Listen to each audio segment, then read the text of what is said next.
1 is having 40 questions and exercise 1, and exercise 2 is having 70 questions. This are the detail, and then फिर JEE mains की exam होगी. Okay, got it. It means it is for JEE mains.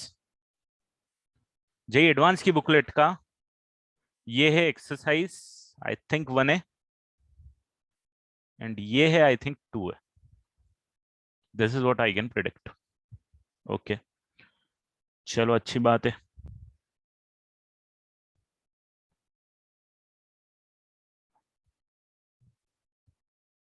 Let me open it. Exercise 1 है.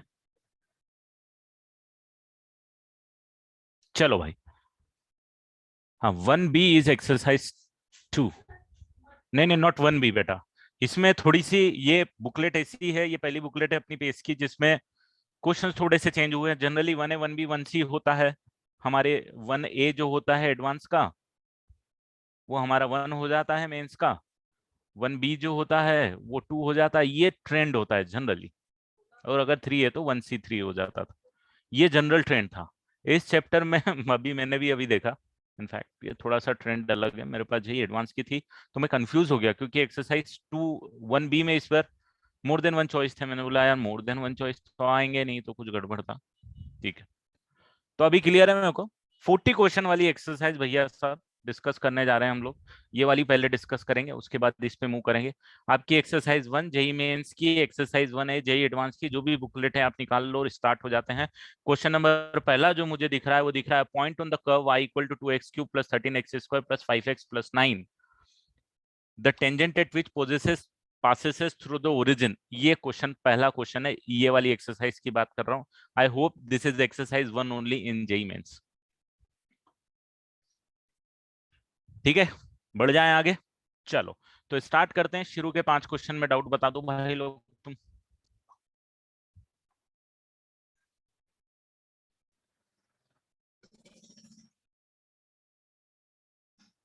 Question number 1 to question number 5 of exercise 1. Let me know your doubts, guys.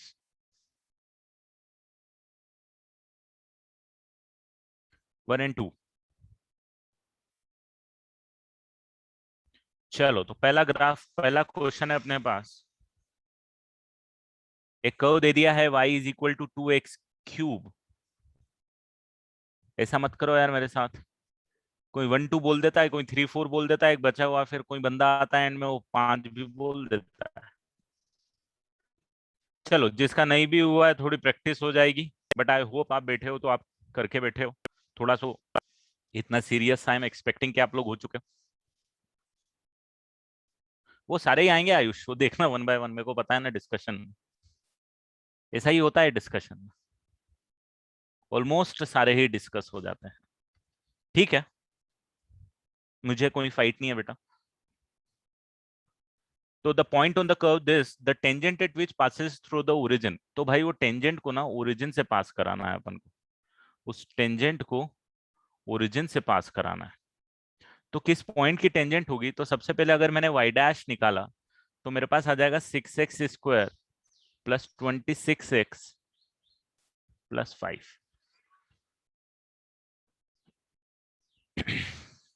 ये हो जाएगी उसकी slope, है ना. ये हो जाएगी स्लोप. और सपोज मान लेता हूं वो पॉइंट जो इस कर्व पे लाई कर रहा है वो x1 y1 है, और x1 y1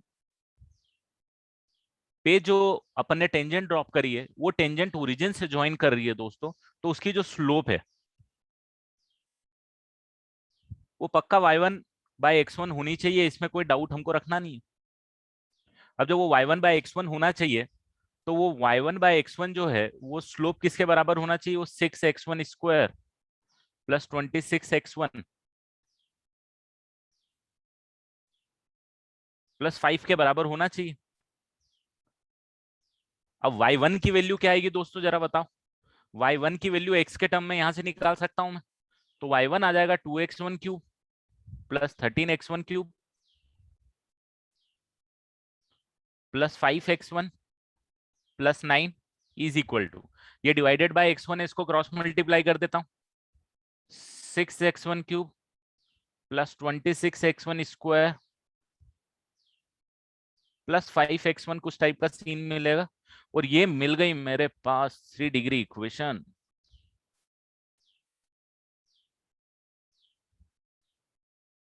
कुछ गड़बड़? हाँ ये स्क्वायर है, करेक्ट, ये स्क्वायर है।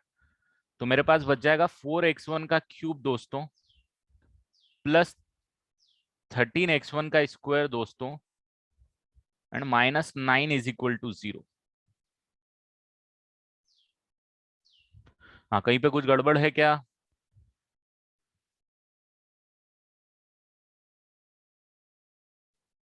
ओ हो, सब गड़बड़ है। जस्ट अ सेकेंड, हाँ।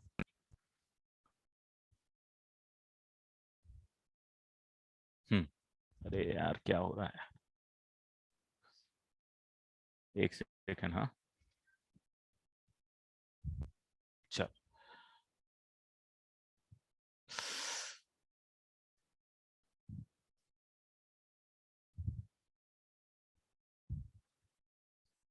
एक सेकंड रुकना ना, मेरे को कुछ।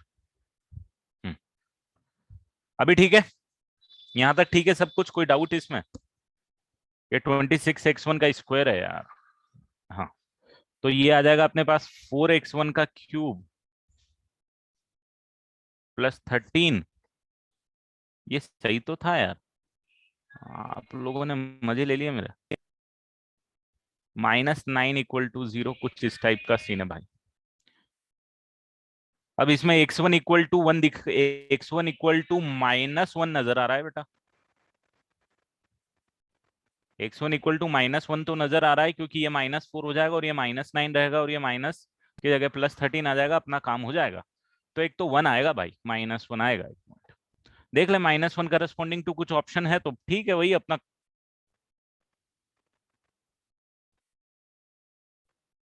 आंसर आ जाएगा। हाँ तो -1, 15 एक ऑप्शन है, काम ही खत्म, ऑप्शन डी। क्यों सॉल्व करके देखें इससे ज्यादा? मोर देन वन चॉइस रहता तो टेंशन भी होता। बट यही देख लेना बस, -1 के करस्पॉन्डिंग हो सकता है इसके और भी रूट आए। -1 के करस्पॉन्डिंग इसकी वैल्यू क्या आ रही है? ये आ रही है -2 प्लस 13, 11, 11 -5 हो गया आपके पास 6। हाँ, 6 + 9 हो गया आपके पास 15, -1, 15 एकदम से।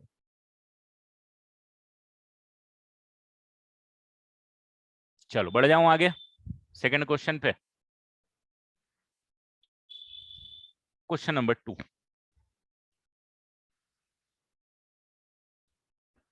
तो कैलकुलेशन में देखो, मैंने बोला ना एओडी चैप्टर पूरा सब कुछ जितना भी मैथ्स में अभी तक पढ़ा ना, सारा खींच लेता है बेटा, तो टाइम तो लगेगा क्वेश्चन को सॉल्व करने में। The angle made by any tangent to the curve x is equal to a t plus sine t into cos t, and y is equal to a 1 plus sine t the whole का square with x axis. The angle made by any tangent to the curve with the x axis. तो ठीक है भाई, y dash निकाल लो, यहाँ से कितना आएगा, मतलब dy बाई डी टी निकाल लो, कितना आएगा, dy बाई डी टी आएगा मेरे पास 2a 1 plus sine t into cos t, ये आएगा। और इसको डिफ्रेंशिएट करूंगा, dx बाई डी टी अगर निकालूंगा तो मेरे पास कितना आ जाएगा दोस्तों? ये तो बेचारा बाहर, ये 1, ये आ जाएगा -sin²t, और ये आ जाएगा +cos²t, ये आ जाएगा। सो इन दोनों को आपस में डिवाइड कर दूंगा, what I will get is 2a 1 plus sine T into cos T, sorry 1 plus sine T into cos T divided by a into 1 plus cos 2t। और इसको भी सिंप्लीफाई कर सकते हैं अपन, ये 2a is it is, 1 plus sine T will remain as it is, cos T will remain as it is. ए और भाई साहब ये कितना हो जाएगा, ये हो जाएगा 2 ऑफ कॉस स्क्वायर टी। तो यहाँ पे ये 2 से 2 उड़ जाएगा, ये ए से ये ए उड़ ही गया, और ये कॉस टी से ये कॉस टी उड़ गया। तो ये आ जाएगा sec T plus 10t, I think.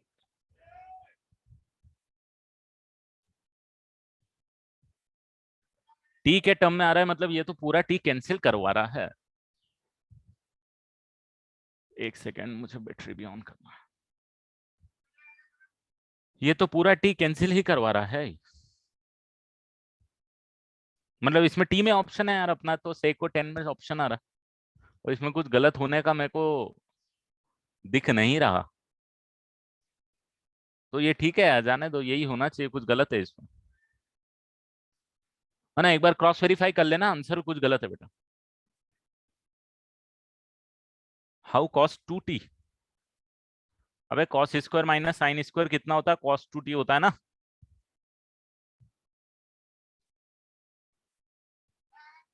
ठीक है, चलो बढ़ जाऊं आगे। क्वेश्चन नंबर थर्ड दोस्तों।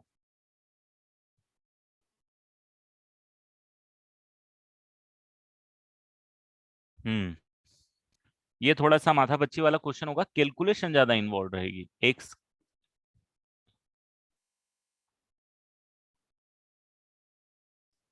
Is equal to 2, a comma b पे भाई साहब इसने टेंजेंट खींची है। सॉल्यूशन को मार गोली, उसमें सॉल्यूशन एक भी मैच ही नहीं हो रहा। उसमें टी में ऑप्शन देके रखा, मेरा ट्रिग्नोमेट्रिक रेशियो आ रहा, क्या करूं मैं, ऑप्शन मैच होने का सवाल ही नहीं उठता अपना।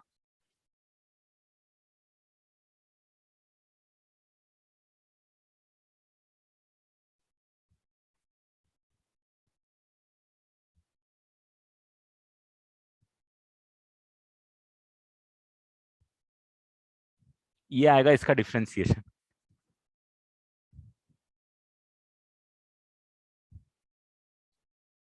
हो सकता है कुछ गड़बड़ हो।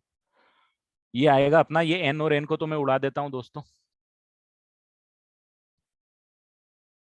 तो जो वाई डैश की वैल्यू आ जाएगी वो आ जाएगी -b/a, एक्स की पावर n-1 अपॉन में y की पावर n-1, और a की पावर n भी आ जाएगी, कुछ यही आ जाएगी भाई। और 1, b पे अगर तुमको निकालना है, अगर तुमको a, b पे टेंजेंट निकालना है ना इसमें, द इक्वेशन ऑफ टेंजेंट, तो a और b पुट कर दोगे तो -b की पावर n अपॉन में a की पावर n, a की पावर n-1 अपॉन में b की पावर n-1, कैंसिल कर देना, -b/a स्लोप आ जाएगी भैया टेंजेंट की। और जैसे ही स्लोप आ गई, बाकी तो तुम एक्सपर्ट हो अब, y -b एक्स माइनस से देख लेना, जो भी आंसर मैच होगा हो जाएगा। आज राइटिंग एकदम ही अच्छी नहीं आ रही है।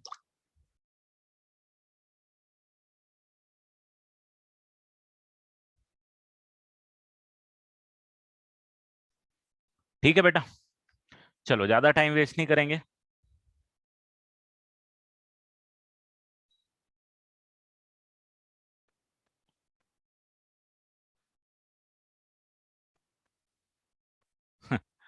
चलो फोर्थ वाला भी करा ही देता हूँ। The equation of the tangent to the curve y is equal to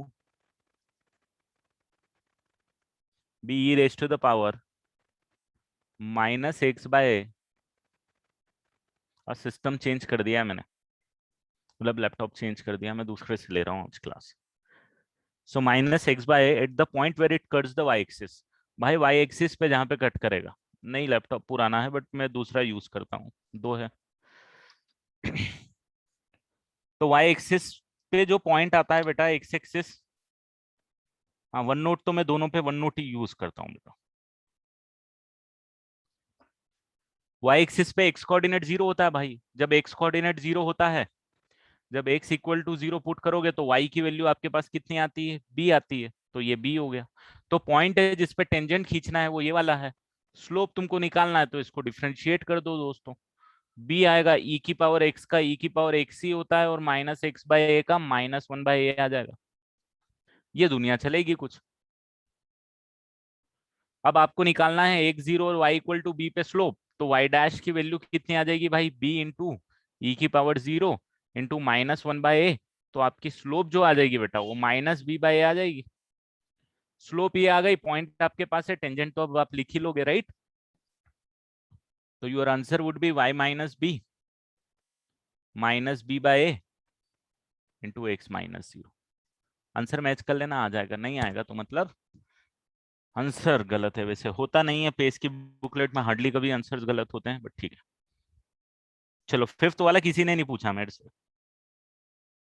बढ़ जाए आगे फिर।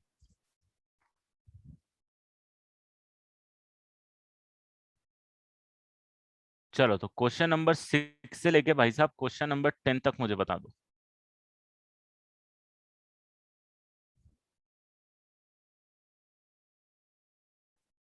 क्वेश्चन नंबर 7 और 8 और 9। चलो starting with 7th। The chord joining the point x equal to p and x equal to q on the curve this is parallel to the tangent at the point on the curve whose abscissa is। ठीक है भाई।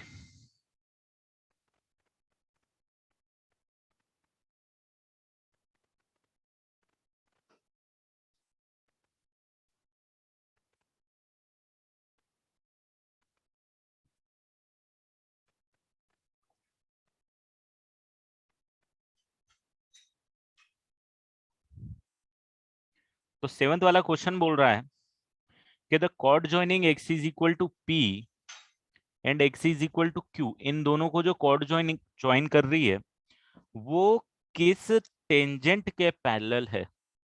इस parallel to the tangent at the point on the curve whose abscissae, उसका x coordinate आपको निकाल के देना। ठीक है भाई। x is equal to p और x is equal to q की बात करें तो y की वैल्यू हो जाएगी यहाँ पे a p square plus b p. कौन सा क्वेश्चन है, 7th है ना, हाँ, प्लस सी। और यहाँ पे y की वैल्यू हो जाएगी A Q square plus B Q plus C. और कॉर्ड की स्लोप निकाल लेता हूँ y2 माइनस y1 अपॉन में x2 माइनस x1। तो a कॉमन लूंगा p square minus Q square मिल जाएगा तुम लोगों को, प्लस b कॉमन लूंगा p माइनस क्यू मिल जाएगा दोस्तों। और नीचे p माइनस क्यू ऑलरेडी पड़ा हुआ है, तो आपका p माइनस क्यू कैंसिल हो जाएगा, a p प्लस क्यू बच जाएगा यहाँ पे b बच जाएगा और यहाँ पे बस यही बच जाएगा। p माइनस क्यू कैंसिल हो जाएगा बेटा, है ना। यहाँ पे एक p माइनस क्यू का फैक्टर आएगा, ये कैंसिल हो जाएगा। तो ये आ गई अपन को स्लोप ऑफ द टेंजेंट। अब जब आप y डैश की वैल्यू निकालोगे तो आपके पास y डैश की वैल्यू आती है 2ax प्लस बी। अब किसी भी पॉइंट पे x पे स्लोप इसके बराबर कर दो, तो इसीलिए आप लिख दोगे a p plus q plus B is equal to 2ax plus बी। भाई साहब ये b से b उड़ जाएगा, तो x इज इक्वल टू कितना आ जाएगा, p प्लस क्यू बाय 2। यही आपका आंसर आएगा, यही वो पूछने की कोशिश कर रहा है। ठीक है, चलो 7th वाला डन। 8th वाले पे चलते हैं।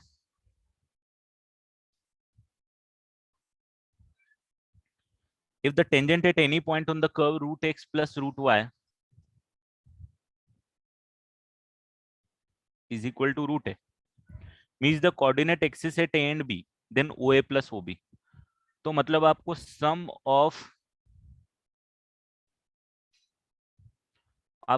ऑफ क्या बोलते हैं यार कोऑर्डिनेट ज्योमेट्री के टर्म में,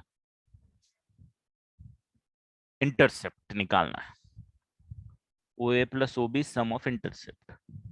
ठीक है भाई, अच्छी बात है। तो कोई भी टेंजेंट के बारे में पूछ रहा है, right, the tangent at any point. ठीक है भाई, मतलब it is independent of x, very good. तो डिफरेंशिएट कर लेते हैं, 1 अपॉन में 2 रूट एक्स आ जाएगा, प्लस 1 अपॉन में 2 रूट वाई भी आ जाएगा दोस्तों, इंटू वाई डैश हो जाएगा और इक्वल टू 0 आ जाएगा। सो जो आपकी वाई डैश की वैल्यू है वो आ जाएगी minus of root y by root x. अब कोई पॉइंट x1 कॉमा y1 मान लेता हूं, तो टेंजेंट की इक्वेशन कितनी हो जाएगी, टेंजेंट की इक्वेशन हो जाएगी y minus y1 minus of root y1 by root x1 into x minus x1। और हमारे पास एक रिलेशन यहां से भी रह जाएगी कि भैया root x1 plus root y1 is lying on the curve, that's why this condition must be satisfied। अब देख लो, थोड़ा मैनेज करना पड़ेगा अपन को इसको थोड़ा सा। एक बार x इक्वल टू 0 पुट कर देता हूं तो मेरे पास y की वैल्यू आ जाएगी, एक बार y इक्वल टू 0 पुट कर देता हूँ x की वैल्यू आ जाएगी। तो y की वैल्यू आएगी y1 प्लस उधर चला गया minus of root y1 by root x1 into -x1। तो घुमा फिरा के ये जो नजर आ रहा है मुझे, ये माइनस माइनस प्लस हो जाएगा, और ये √y1 इंटू √x1 यहाँ पे बच जाएगा, ये आ जाएगा y। तो मतलब एक वैल्यू इंटरसेप्ट की तो यही आ गई आपके पास। ठीक है, अच्छी बात है। अब एक बार y इक्वल टू 0 पुट कर देते हैं भाई। तो y इक्वल टू 0 पुट करेंगे तो हमारे पास आ जाएगा -(y1) -√y1/√x1 into x minus x1। तो इसको क्रॉस मल्टीप्लाई करके सबसे पहले तो इस माइनस को उड़ा देते हैं। उसके बाद ये आ जाएगा √x1 into √y1 plus x1 is equal to x आ जाएगा भाई। तो एक इंटरसेप्ट ये आ गया। अब आपको जो वैल्यू निकालनी है OA प्लस OB, तो ये आ जाएगी y1 plus √y1 √x1 plus x1 plus √x1 √y1। इसकी वैल्यू आपको निकालनी है। और इसकी वैल्यू निकालने के लिए भाई साहब इसको कर दो आप स्क्वायर। इसको स्क्वायर करोगे तो x1 plus y1 plus twice of √x1 √y1 is equal to A आ रहा है, और यही तो यहाँ पे लिखा हुआ है यार, आंसर ये आ जाएगा यार। ठीक है, तो मैनिपुलेशंस है, बट इन क्वेश्चंस में ना आपको क्लियरिटी से लिखना पड़ेगा बेटा। जैसे आप मेरी अप्रोच देखोगे, मैंने क्या किया, मैंने सबसे पहले लिखा क्या निकालना है भाई, बात भी कर ली, मुझे समझ में आ गया एक्स इंटरसेप्ट वाई इंटरसेप्ट की बातें हो रही। डेफिनेटली टेंजेंट इन्वॉल्व है, टेंजेंट की इक्वेशन लिखना पड़ेगी आपको। टेंजेंट की इक्वेशन लिखा, अब ये एक्स इंटरसेप्ट और y intercept, x equal to 0 और वाई इक्वल टू 0 पे एक एक्स वाई इंटरसेप्ट निकल गया और ये एक्स इंटरसेप्ट निकल गया। ये दोनों निकल गया, इन दोनों का एडिशन मैंने यहाँ पे लिख दिया कि भाई चलो मेरे को इन दोनों का एडिशन चाहिए। और ये कंडीशन आपने अलग से लिखी क्योंकि ये इन्फॉर्मेशन आपको गिवन टाइप की है कि if you are taking point x1 y1 then this information is given. तो जो गिवन इन्फॉर्मेशन लिख लो, या जो आप इंटरप्रीट कर रहे हो वो लिख लो, और जो आपको निकालना है उसको लिख दो। उसके बाद में उनमें रिलेशन निकालने का देखो कि वो जो गिवन इन्फॉर्मेशन है या जो आपने इंटरप्रीट करी है, जैसे ये वाली इन्फॉर्मेशन मैंने इंटरप्रीट करी है, तो ये इनकी हेल्प से आप इसको कैसे सॉर्ट आउट कर सकते हो जो आपको निकालना है, खत्म। ये मैक्सिमम क्वेश्चन में अप्रोच है, मतलब नॉर्मल मैथ्स ही इस तरीके से सॉल्व होता है इनफैक्ट। ठीक है, चलो क्वेश्चन नंबर 9 पे आता हूं। तो आपको ना एक रास्ता मिल जाएगा, वो रास्ता जो हमको क्लिक नहीं करता है ना टाइम पे, इसीलिए क्वेश्चन नहीं होते, हमको थ्योरेटिकल पार्ट पता रहता है बट वो रास्ता नहीं मिलता जब क्वेश्चन सॉल्व करते हो। वो रास्ता मिल गया तो हमारा काम इजी हो जाता है।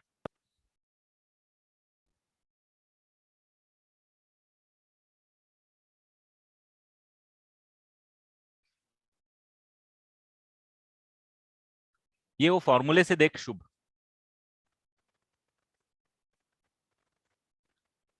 मैं फॉर्मूले से ही करता हूँ उसको ना, तो इसे याद नहीं रखता, मैं खुद वो फॉर्मूले निकाल लूंगा उसके बाद करूंगा।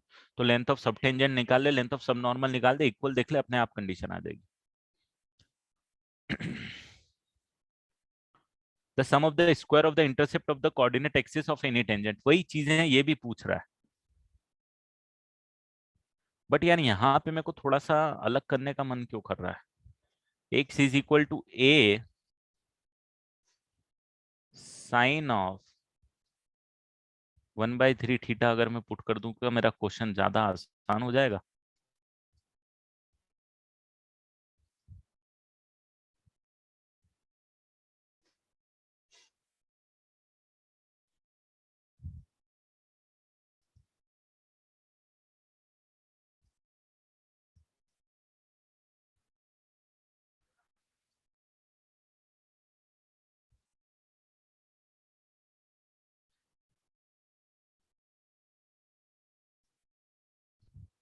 सो देयरफॉर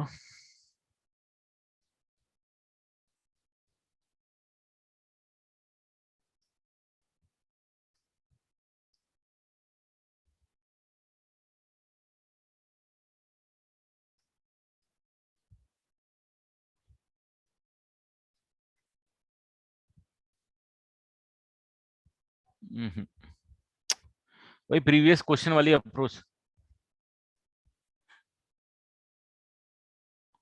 अरे यार मैंने गलत कर दिया। सही, करेक्ट करेक्ट करेक्ट, मैंने गलत ले लिया।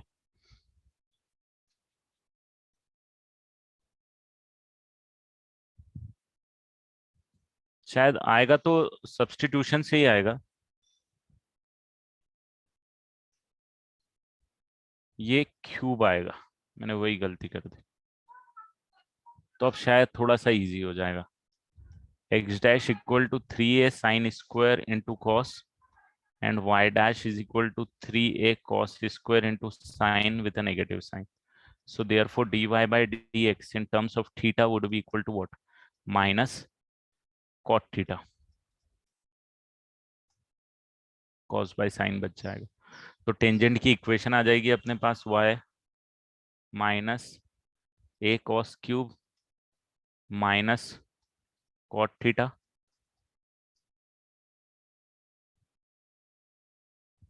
एक सेकंड रुकना है यार, बैटरी को चार्ज पे लगा दिया जाए।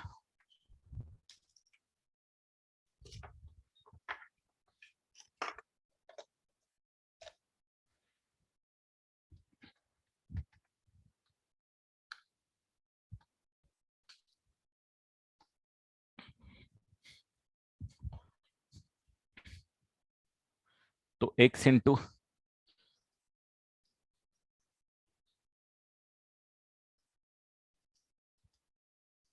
अब एक बार x is equal to 0 put कर देंगे तो y इक्वल टू कितना आ जाएगा? a cos cube plus a cos by sine cos into sine square and y is equal to 0 put कर देंगे तो x इक्वल टू कितना आ जाएगा? cos by sine minus A cos square into sign, minus minus तो cancel हो जाएगा, plus आ जाएगा और ये प्लस ए साइन क्यूब। इन दोनों को ऐड करेंगे, सम ऑफ इंटरसेप्ट ही पूछ रहा है ना ये, तो इन दोनों को ऐड कर देंगे तो कितना मिल जाएगा? एक कॉस कॉमन लोगे तो ये तो एक कॉस ही बच गया इनफैक्ट, और ये ए साइन ही बच गया बस। सो ए कॉस प्लस ए साइन बचेगा। कॉस और साइन की वैल्यू यहां से निकाल सकते हो आप।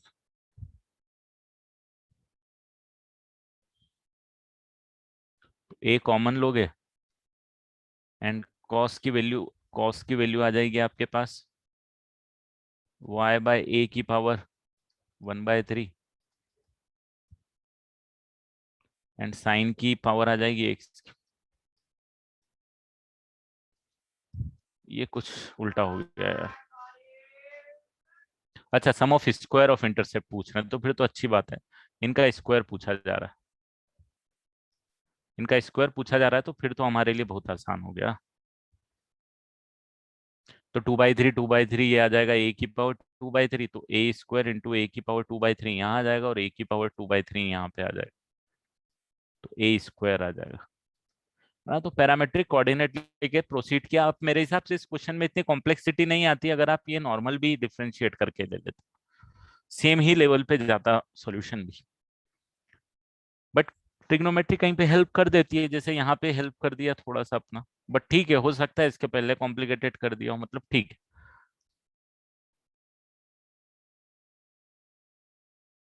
बिल्कुल डायरेक्ट डिफरेंशिएट करके निकाल सकते हो इसको, जैसे लास्ट क्वेश्चन किया।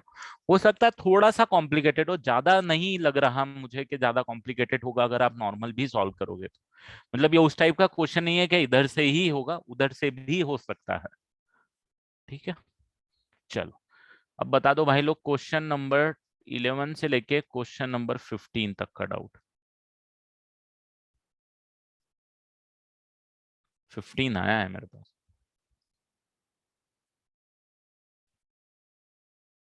14 भी आ गया। चलो तो क्वेश्चन नंबर 11 करता हूं पहले।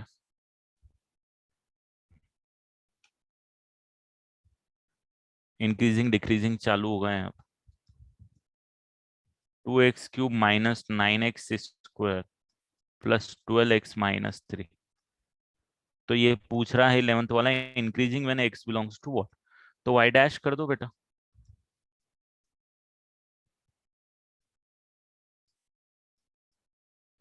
ग्रेटर देन 0 कर दो, इंक्रीजिंग आ जाएगा आपके पास। x² minus 3x plus 2 greater than 0 बेटा। x minus 1 x minus 2 so therefore x must belongs to, wave को बना लेना minus infinity to 1 union 2 to infinity आ जाएगा बेटा। क्वेश्चन नंबर 14, प्रीवियस क्वेश्चन देखना, देख लो कहाँ गया। नहीं ये नहीं, ये था प्रीवियस क्वेश्चन। डी ऑप्शन देके रखा है। मत करो यार, 3a² / 2 तो कहीं नजर नहीं आ रहा यार। ये 3 तो कहीं नजर नहीं आ रहा यार, 9th का। 3a² / 2 आंसर देके रखा हुआ। ऐसा तो नहीं करना चाहिए यार, a² ही आना चाहिए। मतलब कहीं गलती नहीं हो, 3/2 का फैक्टर कहीं नहीं आ रहा बेटा। अच्छा 11th का डी देके रखा, 11th का आंसर डी देके रखा है इनने। The function this is increasing when x belongs to the interval. ये ऑप्शन में कोई आंसर आ रहा है क्या उसमें? Minus infinity to 1 union 2 to 3। तो ए गलत हो गया, बी सही है यार। वो यूनियन की जगह कॉमा देके रखा हुआ है, बस यही दिक्कत है।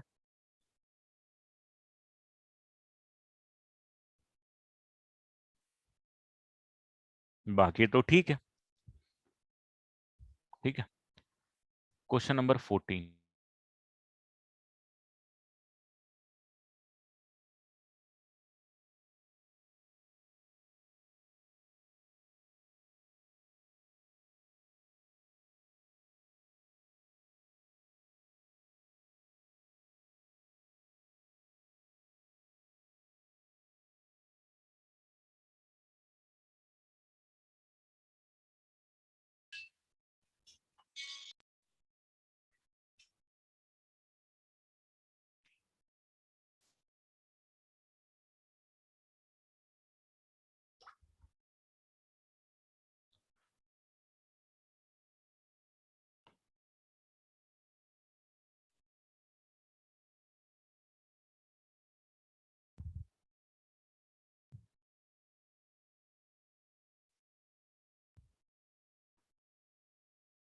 नहीं, क्लोज ब्रैकेट का लोच, जो क्लोज ब्रैकेट आप पूछ रहे हो मेरे से कि क्लोज ब्रैकेट होंगे नहीं होंगे, क्लोज ब्रैकेट में दिक्कत ये आ जाएगी बेटा। अगर हम क्लोज ब्रैकेट लगेंगे तो आप थोड़ा लॉजिकल सोचना कि 1 पे क्या ग्राफ फंक्शन ये ओरिजिनल, क्या ये इंक्रीजिंग है? क्या 1 पे इंक्रीजिंग है ग्राफ? नहीं ना। अगर एक डिजायर्ड रेंज में बात करते हैं हम तो ठीक है। वो क्वेश्चन अगर अलग सेंस में पूछा हुआ होता तो अलग होता कि 1 को इंक्लूड करना नहीं करना। बट अभी अगर उसने जनरल सेंस में पूछा है तो मैं 1 को इंक्लूड नहीं करूंगा, क्योंकि उसने पूछा है मैं कोई इंक्रीजिंग बताऊं माइनस इन्फिनिटी से प्लस इन्फिनिटी सारी एक्स की वैल्यूज के लिए। तो in that case I will not be including 1, क्योंकि 1 पे डेफिनेटली नॉट इंक्रीजिंग है। अगर वो क्वेश्चन ये पूछता कि माइनस इन्फिनिटी, या मैं वो क्वेश्चन पूछता मेरे से -10 to 1 ग्राफ इंक्रीजिंग है या डिक्रीजिंग है, तो मैं बोलता कि यहाँ तक इंक्रीजिंग है, क्योंकि वो डिजायर्ड रेंज में ही पूछ रहा है मेरे से, 1 के आगे का पूछ ही नहीं रहा है। तो ठीक है, तो मैं 1 पे सिर्फ एलएचएल चेक कर दूंगा और काम कर दूंगा। बट अगर वो पूरी रेंज में पूछ रहा है तो मैं यहाँ पे 1 पे डेफिनेटली ओपन ब्रैकेट लगाऊंगा, क्लोज ब्रैकेट नहीं लगाऊंगा। ठीक है, मतलब क्वेश्चन क्या सेंस में पूछ रहा है वो मायने रखेगा।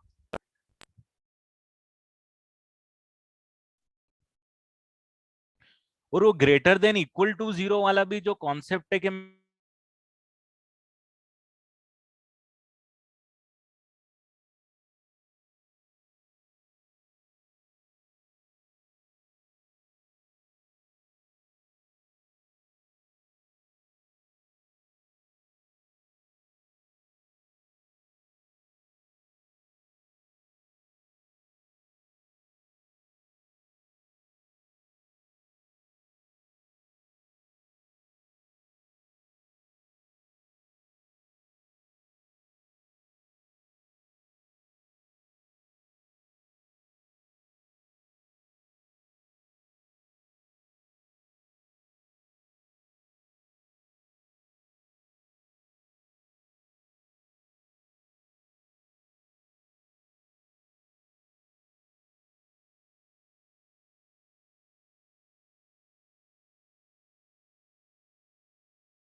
तो ये आया क्या समझ में कि ये ग्रेटर देन का साइन इसीलिए मैंने रहा है, या इक्वल टू नहीं डाला है क्योंकि मुझे पता है यार ये कौन सा फंक्शन है, ये 3 डिग्री है।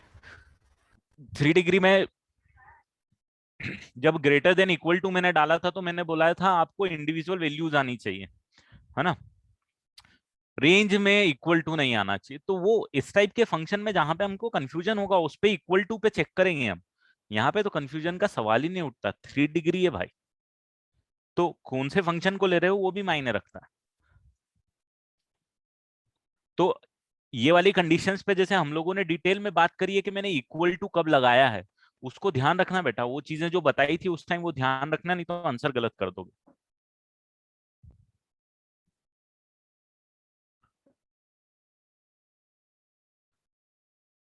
14th, the domain of x for which this decreases,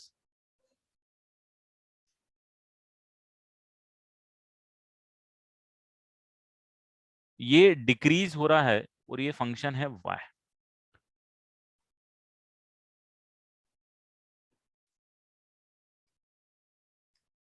x plus two the whole square, x plus two into 2x minus x square.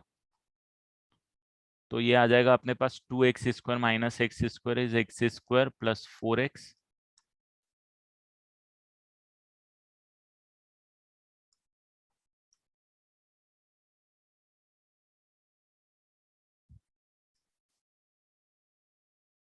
तो भाई साहब ये पॉजिटिव होगा जब ये मतलब ये x belongs to minus infinity to -4 आएगा, यूनियन 0 टू इंफिनिटी आएगा। और ये डिक्रीजिंग होगा, नेगेटिव होगा जब x बिलोंग्स टू -4 से लेके 0 रहेगा, बट इसमें -2 को एलिमिनेट कर देना चुपचाप।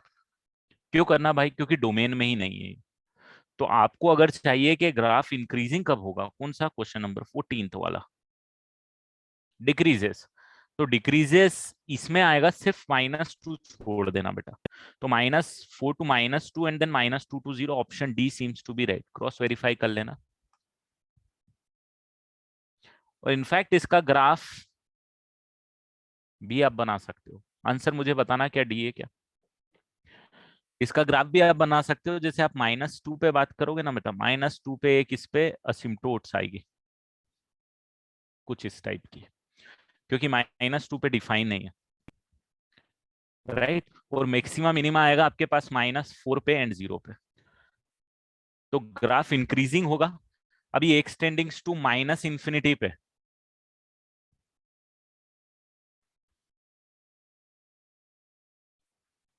वैल्यू माइनस इंफिनिटी अचीव करेगा। और एक्सटेंडिंग्स टू, जैसे कि आप इसका ग्राफ बनाओगे तो माइनस इंफिनिटी अगर आप एक्सपुट करोगे इसके लिए, तो एक्स कैंसिल हो जाएगा, तो अपने पास बचेगा एक्स माइनस इंफिनिटी पे माइनस इंफिनिटी अचीव करता रहेगा। जैसे ही वो थोड़ा सा 2 से छोटे पे जाएगा, फिर माइनस इंफिनिटी अचीव करता हुआ रहेगा। तो और बीच में -4 पे कहीं तो वो मैक्सिमा लेके निकल जाएगा। -4 पे इसकी वैल्यू निकाल लो कितनी आएगी, वो कुछ ऐसा आएगा, ऐसा करके ऐसा करके ऐसा वापस निकल जाएगा, फिर यहाँ पे ऐसा आएगा। तो ग्राफ कुछ इस टाइप का बनाना पड़ेगा आपको। बट ठीक है, खैर ग्राफ अभी अपने पास है नहीं तो अपन क्यों टाइम वेस्ट करें। बट ठीक है, अभी आपको आंसर तो मिल ही गया होगा कि डिक्रीजिंग कहाँ पे। इसके लिए एक लेक्चर में लूंगा या मैं वीडियो आपको दूंगा ग्राफ के लिए, इस टाइप के ग्राफ के लिए, तो वो पूरा आप देख लेना। चलो 14th के बाद अब अपन डिस्कस करेंगे क्वेश्चन नंबर 15। फंक्शन एक्स की पावर एक्स, तो ये तो अपन ने ग्राफ ही बनाया 15 का आई थिंक। इसकी domain x must be greater than 0 था, 0 पॉजिटिव पे वैल्यू कहाँ पे अप्रोच कर रहा था, इसको अपन ने y इक्वल टू एक्स की पावर एक्स लिख के इसको डिफ्रेंशिएट किया था, y dash I think x की power x into 1 + ln x आया था, सही बोल रहा हूँ क्या। एक दिन बात करी थी अपन ने इसके बारे में, ये हमेशा पॉजिटिव रहेगा, ये ग्रेटर देन 0 कब रहेगा, तो ln x ग्रेटर देन -1 कब रहेगा, तो x ग्रेटर देन e की पावर -1, मतलब x is greater then 1/e रहेगा। तो ग्राफ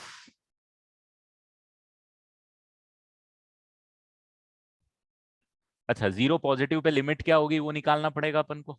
अपन को क्या पूछ रहा है 15 में, द एक्स की power x is decreasing function in the interval, तो खत्म है भाई। एक्स ग्रेटर देन 1/e के लिए ग्राफ इंक्रीजिंग है, तो डिक्रीजिंग कब है? डिक्रीजिंग 0 से लेके 1/e तक होगा।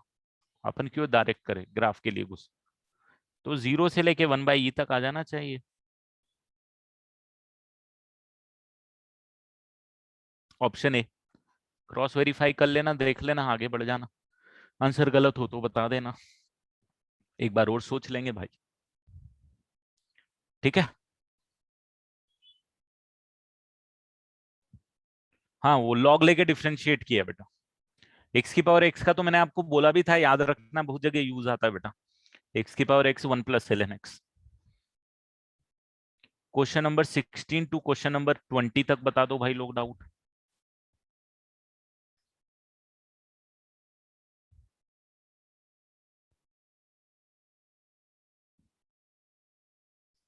19, 18,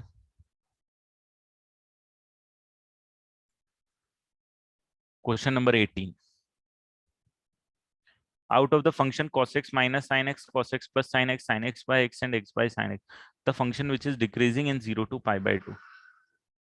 तो sin x माइनस, सॉरी 17 भी डिस्कस कर लेंगे भाई। 18th वाला बोल रहा है कि out of the function cos minus sine, cos plus sine, sin x by x and x by sin x,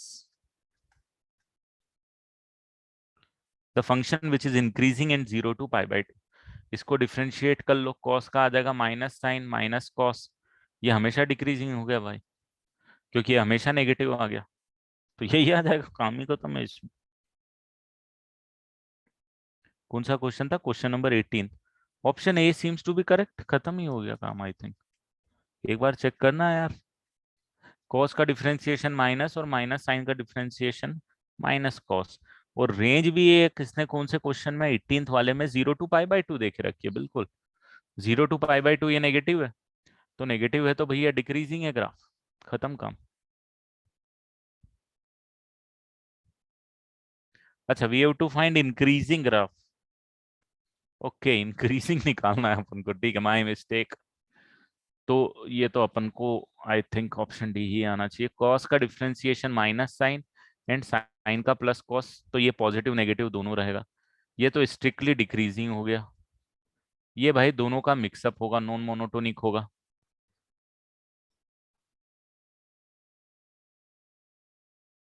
है ना। इसको डिफरेंशिएट करेंगे तो नीचे आ जाएगा भाई x², ऊपर आ जाएगा x into cos x minus sine x. अगर इसको मैं देखूं, इसकी साइन देखने की कोशिश करूं दोस्तों, तो मैं cos x कॉमन ले लेता हूं, I am left with x minus 10x divided by x²। ये मैंने इसीलिए करा क्योंकि cos x हमेशा पॉजिटिव होता है बेटा, 0 to pi/2 की बातें हो रही, cos x positive, x² positive, और 110x का जो फंडा होता है, तो 110x के फंडे में बेटा x जो है ना वो हमेशा 10x से छोटा होता है। In fact I am not sure मैंने आपको उसका प्रूफ कराया है या नहीं कराया है, बट x जो है वो 10x से छोटा होता है और x जो है वो sin x से बड़ा होता है। कुछ इस टाइप का सीन आता है बेटा 0+ पे। और इनफैक्ट ये 0 से pi/2 के लिए वैलिड होता है, जब आप ग्राफ बनाओगे ना 10 का साइन का, और तो ये y=x का ग्राफ होता है। अगर आपको 10 का ग्राफ बनाना है तो 10 का ग्राफ इसके ऊपर से ऐसा बढ़ जाता है, और अगर आपको साइन का ग्राफ बनाना है तो साइन का इसके नीचे से ऐसा आता है, ये ग्राफ बनता है। ये साइन एक्स का ग्राफ बनता है, ये एक्स का ग्राफ बनता है, और ये 10x का ग्राफ बनता है। तो 10x हमेशा x से बड़ा होता है, तो भाई x माइनस 10x जो है वो नेगेटिव आ जाएगा, ये स्ट्रिक्टली डिक्रीजिंग आ जाएगा। ठीक है, एंड डेफिनेटली स्ट्रिक्टली डिक्रीजिंग है तो उसका रेसिप्रोकल इंक्रीज आ जाना चाहिए, डिफरेंशिएट करके आप देख ही सकते हो। ये साइन स्क्वायर आ जाएगा, ये साइन एक्स आ जाएगा, ये माइनस एक्स कॉस एक्स आ जाएगा। कॉस एक्स कॉमन ले लोगे, आपका काम यहाँ पे हो जाएगा। 10x माइनस एक्स आ जाएगा, जो हमेशा पॉजिटिव होगा। तो ये इंक्रीजिंग होगा बेटा, ऑप्शन डी। ठीक है।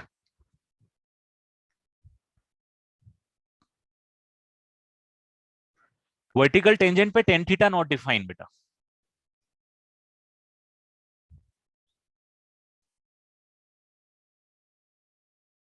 जैसे अपन ने एक दो एग्जाम्पल भी किए होंगे शुभ, शायद एक्स की पावर 2/3, एक्स की power 1/3,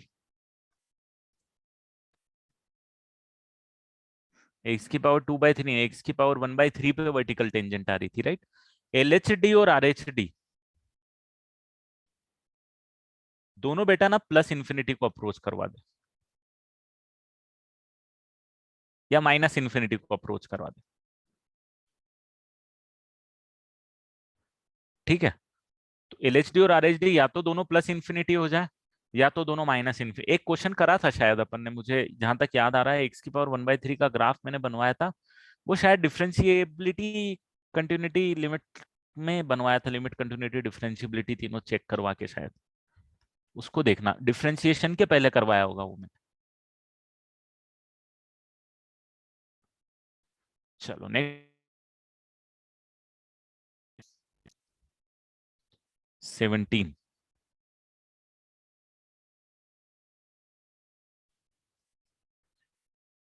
twice of mod of x minus 2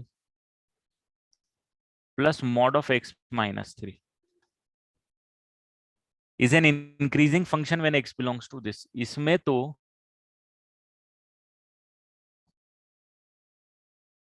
ये 2 और ये 3, 3 के बाद भाई साहब ये एकदम इंक्रीजिंग जाएगा,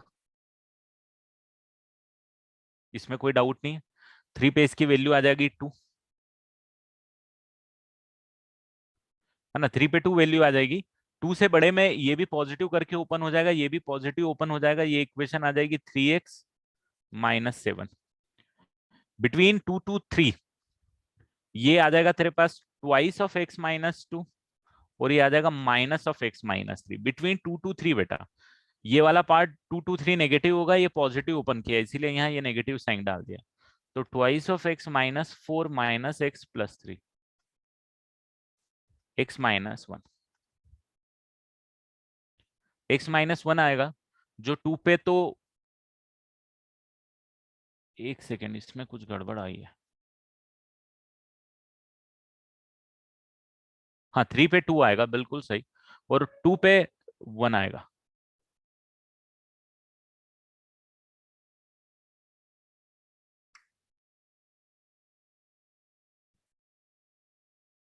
ये आएगा ग्राफ इसका। ये x माइनस 1 होगी, इसकी स्लोप 1 होगी, इसकी स्लोप 3 होगी, और जो बचा हुआ ग्राफ होगा वो कुछ इस टाइप का आना है, ये पक्का हमेशा ऐसे ही आना है। जब भी ये दो मॉड इन्वॉल्व होते हैं ना, ग्राफ ऐसे ही कुछ आता है बेटा। ये आ जाता है, या फिर कांस्टेंट आ जाता है अगर कोएफिशिएंट सेम हो, या फिर ये भी आ सकता है, मतलब decreasing and then finally increasing. यहाँ पे हो सकता है डिक्रीजिंग इंक्रीजिंग कुछ भी हो जाए। तो अब इंक्रीजिंग डिक्रीजिंग ग्राफ से आप बता ही सकते हो कहां से कहां तक आएगा। ठीक है।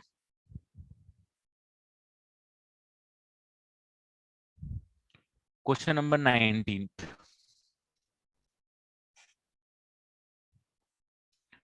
Question number 19 is saying the necessary and sufficient condition for this to be an increasing function is, तो a sin of x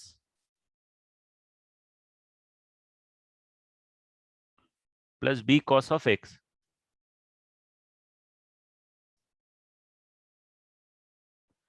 इसको आपको पक्का पक्का पक्का इंक्रीजिंग करना है भैया। Necessary and sufficient condition for increasing function, तो इसको क्या डिफरेंशिएट करके ही करें, या फिर और कुछ किया जा सकता है। डिफरेंशिएशन में थोड़ी सी मर्जी नहीं हो रही है, बट अपन कुछ नहीं कर सकते, हमको करना ही पड़ेगा।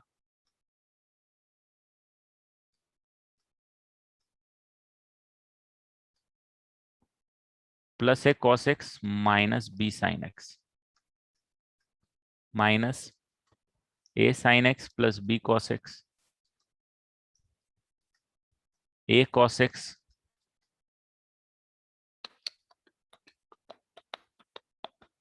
सी cos x minus d sine x. कुछ इस टाइप का सीन आएगा बेटा। वो डिवाइडेड बाय डिनोमिनेटर में स्क्वायर होगा तो डिनोमिनेटर वाला पार्ट बिल्कुल भी आपको पंगा नहीं करेगा।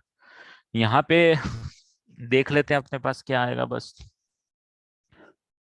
सी साइन एक्स तो ये आ जाएगा minus B C sine square x.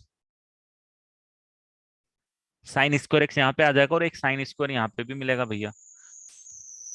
Minus AD और माइनस माइनस प्लस एडी, ये मिलेगा साइन स्क्वायर के साथ। प्लस कॉस स्क्वायर के साथ क्या मिलेगा, जब ये दोनों आपस में मल्टीप्लाई होंगे तो एडी मिलेगा, और जब ये दोनों आपस में मल्टीप्लाई होंगे तो बी सी मिलेगा विथ माइनस साइन।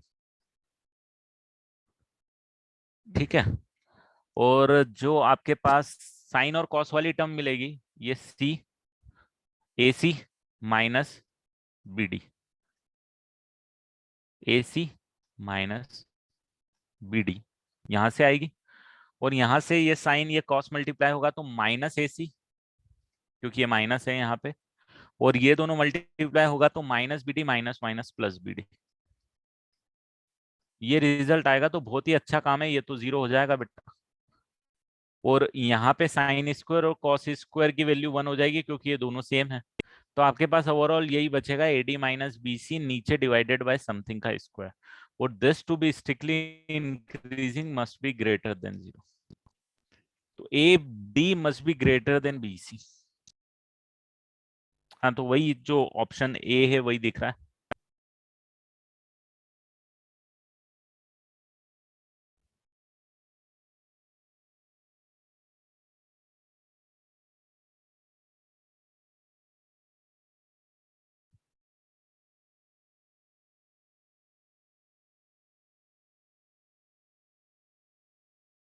ठीक है, प्रीवियस क्वेश्चन लिख लो बेटा।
चलो बढ़ जाए आगे। आंसर क्या होगा 17th वाले का? The increasing function is from two to infinity बेटा। Two to infinity to open bracket.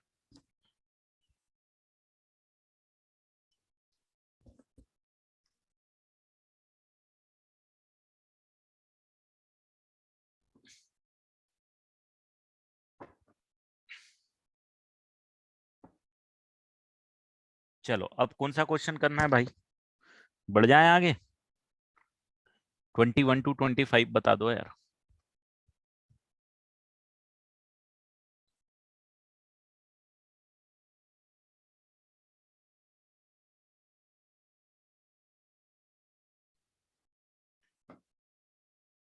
बस 25 है? जनता ने सॉल्व तो नहीं किए हैं सबने, बट ठीक है वो क्वेश्चन। ए स्क्वायर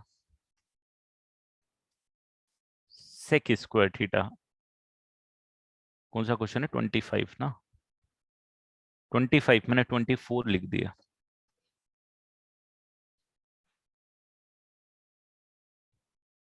ट्वेंटी फोर भी है। चलो तो पहले 24 कर देते हैं, फिर 25 कर लेते हैं। 24 a square sec square x plus B square cosec square x, minimum value पता नहीं। तो मिनिमम वैल्यू जो है इसकी, ठीक है, एम जी एम अगर मैं लगा दूं इसमें, तो सेक स्क्वायर एक्स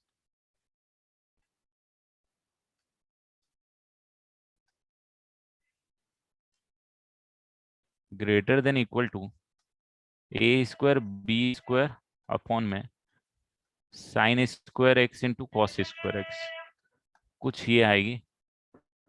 मतलब मैं यहां से ये बोल सकता हूँ a square sec square x plus B square cosec square x is always greater than equal to twice of AB divided by root sin x cos x। तो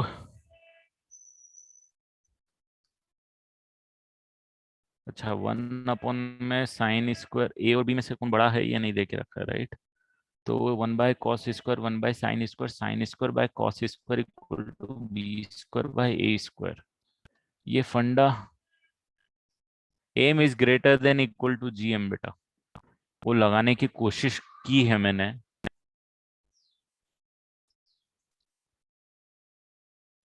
बट ए और बी के वैल्यू पे डिपेंड कर जाएगा यार, ये under root में answer आएगा क्या इसका? 24 का answer A minus B the whole square. 24th का आंसर तो ए ही नजर आ रहा है, या तो ए प्लस बी या तो ए minus B.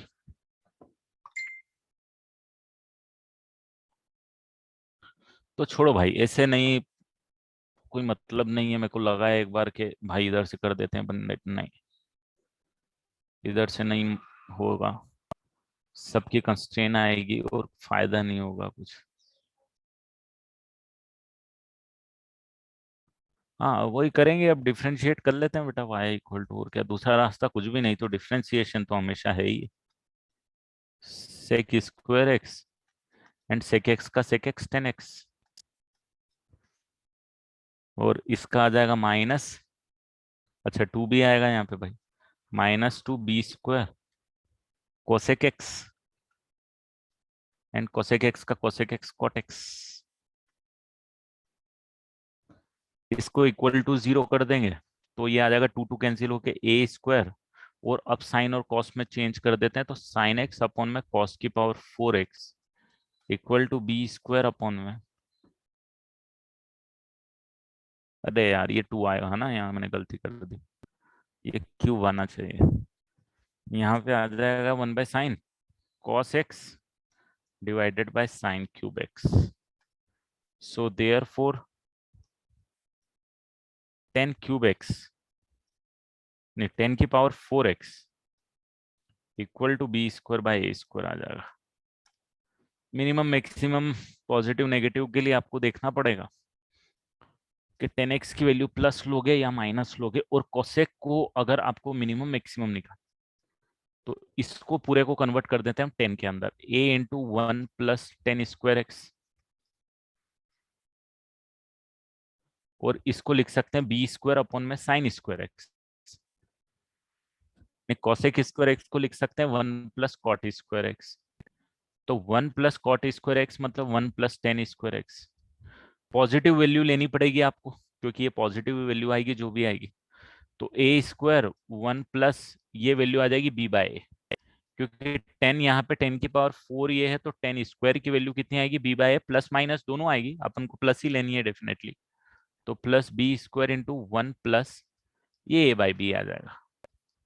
So there four ये आ जाएगा ए इंटू ए प्लस बी, ये आ जाएगा बी इंटू बी प्लस ए प्लस बी। ठीक है, वो ज्यादा हो गया आराम से, मैंने एएमजीएम का ज्यादा सोच लिया था।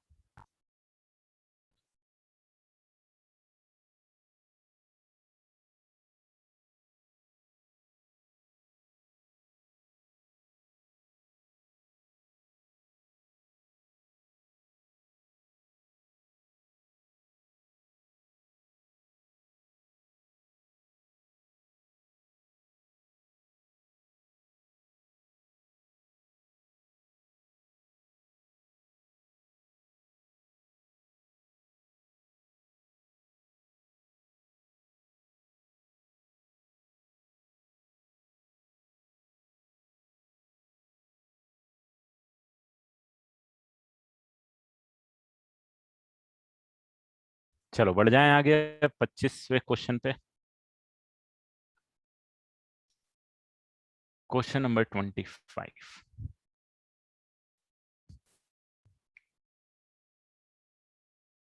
Sine x one plus cos x is maximum. Sine x into one plus cos x, तो ये तो sine x plus sign 2x/2, ये y हो गया। y डैश को कर देते हैं तो cos x plus 2 cos 2x/2 equal to 0। तो cos x प्लस ये 2 तो कैंसिल हो गया, 2 cos² x minus 1 equal to 0। तो 2 cos² x plus cos x minus 1 equal to 0। cos x is equal to -1 plus minus b² minus 4ac,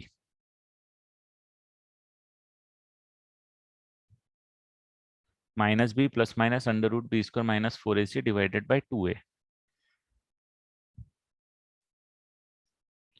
तो -1 plus minus 3/4, एक आ जाएगा अपने पास -1 cos x की वैल्यू, और एक आ जाएगा अपने पास 1/2। ये दो वैल्यू आएंगे जिसपे मिनिमम मैक्सिमम कुछ तो अपन को मिलता हुआ नजर आएगा। और इसको अपन cos x is equal to -1 है, इसको डबल डिफ्रेंशिएट कर देंगे तो ये आ जाएगा minus sine x -2 sin 2x। तो साइन एक्स -1 है तो साइन एक्स इक्वल टू 0 आएगा, इस पे तो कुछ डबल डिफ्रेंशिएशन रूल कुछ बता नहीं पाएगा। बट अगर cos x 1/2 है तो जैसे फर्स्ट क्वाड्रेंट में नेगेटिव मिनिमा आ जाएगा, सॉरी मैक्सिमा आ जाएगा। अपन को क्या वैल्यू निकालनी, क्वेश्चन नंबर 25 में मैक्सिमा निकालना है, तो 1/2 पे आ जाएगा। तो cos x अगर 1/2 है तो sin x √3/2 होगा। तो √3/2 इंटू 1 प्लस 1/2, तो 3 √3/4। ये क्या option, x is equal to what, x is equal to π/3। अपन को x की वैल्यू निकालनी थी।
हाँ वो तो भाई यहाँ तक तो पहुंचे भी नहीं होंगे लोग, वो तो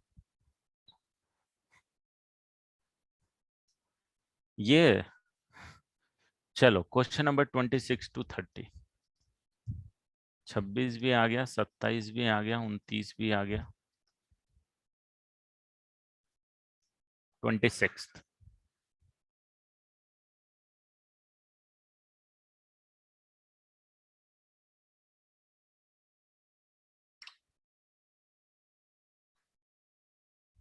हाँ ये तो वही एक साइन एक्स है, फेमस है यार, इसका तो एग्जाम्पल ही लिया था मैंने क्लास में, याद है। y dash equal to 1 plus cos x. अब ये हमेशा ग्रेटर देन 0 होगा, और ये जो इक्वल टू 0 होगा, मतलब हमेशा ग्रेटर देन 0 होगा, कभी इक्वल टू 0 भी होगा। अभी ये इक्वल टू जब होगा जब ये डिस्क्रीट वैल्यू के लिए होगा, याद है मैंने जब ये कॉन्सेप्ट बताया था, डिस्क्रीट वैल्यूज के लिए होगा। तो डिस्क्रीट वैल्यूज के लिए होगा तो स्ट्रिक्टली इंक्रीजिंग ही आएगा। मतलब शायद इसका ग्राफ भी अपन ने बात करी थी कि y इक्वल टू एक्स बना दो और उस पर ऊपर नीचे से कर दोगे।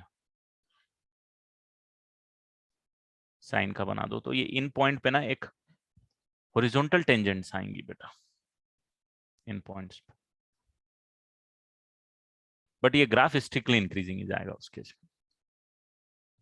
ठीक है, मतलब एग्जाम्पल ही यही लेके मैंने बात करी थी जब आपको ये चीज बताई थी। The maximum value of the area of the triangle, ये क्वेश्चन थोड़ा अलग दुनिया का है। अलग दुनिया का है मतलब a कॉमा 0 है, a cos theta comma b sin theta है, a cos theta comma minus b sin theta है। तो आप थोड़ा सा नोटिस करोगे, अच्छा a कॉमा 0 है, a कॉमा 0 है, और ये जो सर्कल है ना जिसकी रेडियस, नहीं नहीं नहीं, सर्कल का नहीं है ना, सर्कल का नहीं, a cos theta comma b sin theta. अच्छा, ये सर्कल का नहीं है, ये है a cos theta comma b sin theta.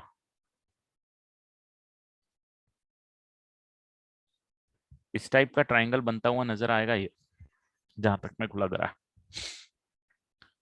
इसमें ये जो बेस है दोस्तों, आपको क्या एरिया मैक्सिमम कराना है ना, ये वाली जो लेंथ है वो 2b sin थीटा है, y कोऑर्डिनेट का डिफरेंस, और ये वाली लेंथ जो है वो a प्लस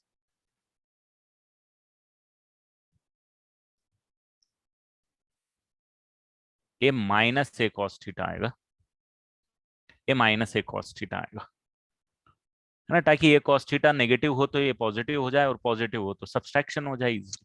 मतलब दो कोऑर्डिनेट में डिफरेंस जब भी निकालना है वो x2 माइनस x1 निकालते हैं अपन, वही मैंने यहाँ पे कर दी। एरिया जब आप निकालोगे इसका तो 1/2 into,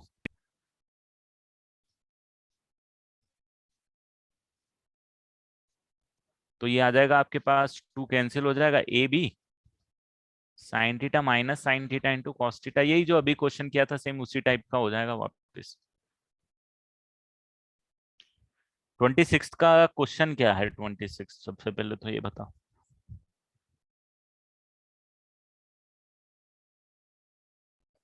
no maxima no minima, neither maxima nor minima.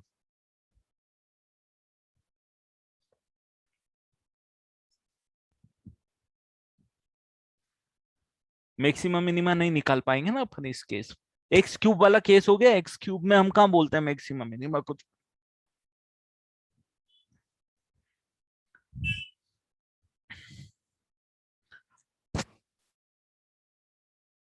ये वाला क्वेश्चन अब कर लोगे बेटा, ये समझ में आया कैसे लेके आया। आई थिंक यही निकालने में आपको थोड़ा सा इशू होगा, या फिर आप फॉर्मूला भी लगा सकते थे इसमें एरिया ऑफ ट्राइंगल का, जो अपन कोऑर्डिनेट ज्योमेट्री में पढ़ते हैं ना, x1 y2 minus y1 plus x2 y3 minus y1 plus x3 y1 minus y2, वो भी यही यही रिजल्ट देगा। अब डिफ्रेंशिएट करके, जैसे हमने जो अभी इसके पहले सॉल्व किया था, ये प्लस वाला सॉल्व किया था sine x into one plus cos x, आपको यहाँ पे sine x into one minus cos x को सॉल्व करना है, करना वैसे ही है, ठीक है। तो इसको छोड़ दूंगा, अब मैं कर लोगे। क्वेश्चन नंबर 30 कर लेते हैं। Alpha and beta are the roots of this, then the least value of alpha square plus beta square. तो alpha square plus beta square की लिस्ट वैल्यू, मतलब बोले तो alpha plus beta the whole square minus 2 alpha beta की least value. Alpha plus beta the whole square 30वें question के अंदर a minus 2 है दोस्तों, और minus minus plus 2 into a minus 1 आ जाएगा,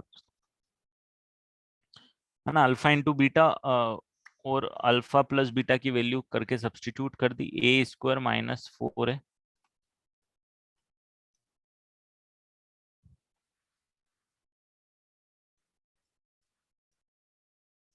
तो ए स्क्वायर माइनस 2 है प्लस वन कर दो, मतलब क्वाड्रेटिक है, आपको पता ही है मिनिमम वैल्यू कैसे निकालना देती।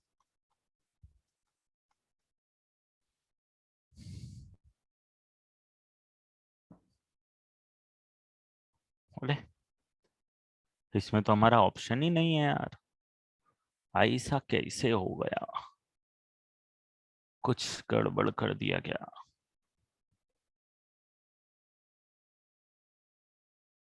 30 वाले में ऑप्शन क्यों नहीं मैच हो रहा है? Alpha square plus the least value of alpha square plus beta square, alpha plus beta the whole square minus two alpha beta, alpha plus beta minus से फर्क नहीं पड़ रहा और माइनस माइनस प्लस होके twice of A minus one हो गया। पीछे 5 दे के रखा है।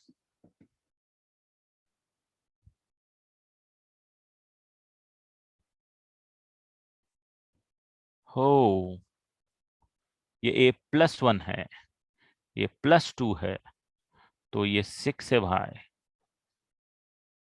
तो ये 5 है, तो आंसर 5 है।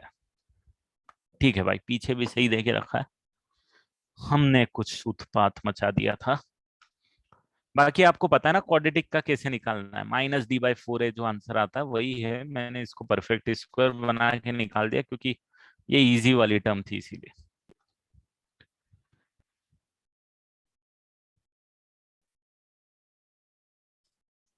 (31 to 35) दोस्तों, 32 आ गया है मेरे पास, और कौन सा खतवा हो गया? 34।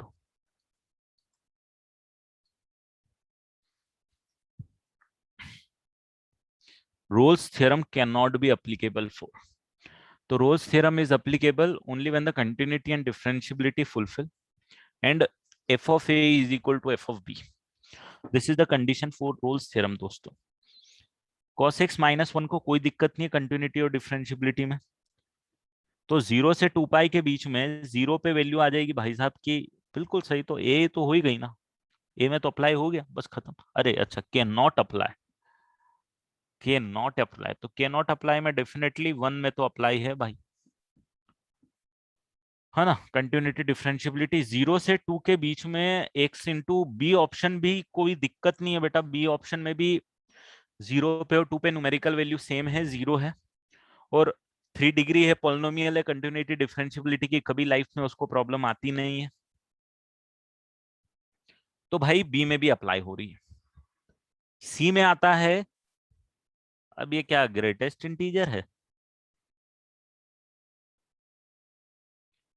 0 पे वैल्यू 4 आ रही है,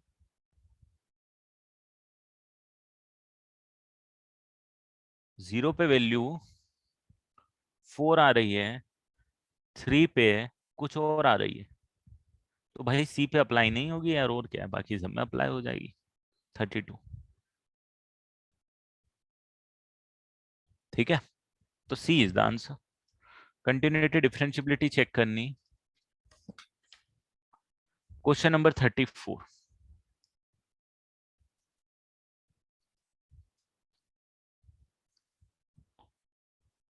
The value of C in Rolle's theorem for fx equal to this in a to b is harmonic mean of ab geometry. तो भाई ln of x square plus A B upon में x upon में A plus B में हम definitely 34th वाले में बात बिल्कुल नहीं कर पाएंगे। कंटिन्यूटी डिफरेंशियबिलिटी की वैसे भी लॉगरिथम है और अंदर एल्जेब्रिक है, कंटिन्यूटी डिफरेंशियबिलिटी की कोई दिक्कत उसको आने नहीं वाली है। जो प्रॉब्लम है उसमें यही आने वाला है कि भाई F of A must be equal to F of B होना चाहिए, अगर मैं रोल्स थ्योरम रूल लगाने की इच्छा रखता हूं तो ठीक है भाई, एल एन ले लो, L N A square plus A B divided by A into A plus B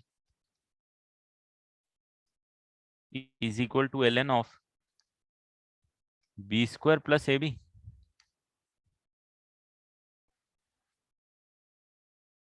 अच्छा, सी की वैल्यू पूछ रहा है वो, ये भी बराबर ही आएंगे भाई, मतलब रोल्स थ्योरम यहाँ भी अप्लीकेबल हो ही गई है, तो F A equal to F B आएंगे, इसमें चेक करने की जरूरत ही नहीं है। सी की वैल्यू पूछ रहा है तो डिफरेंशिएटेड, इसका रास्ता हमारे पास कुछ नहीं है।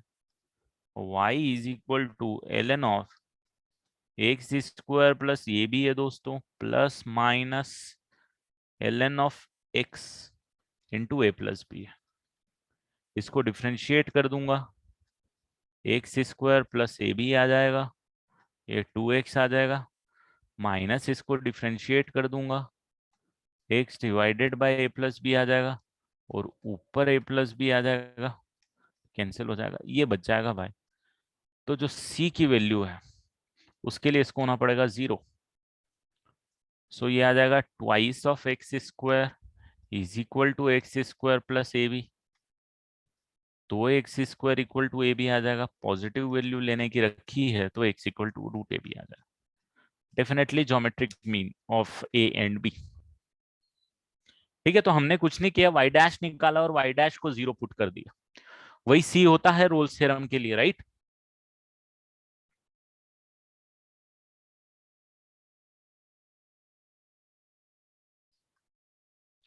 चलो दोस्तों आगे बढ़ते हैं और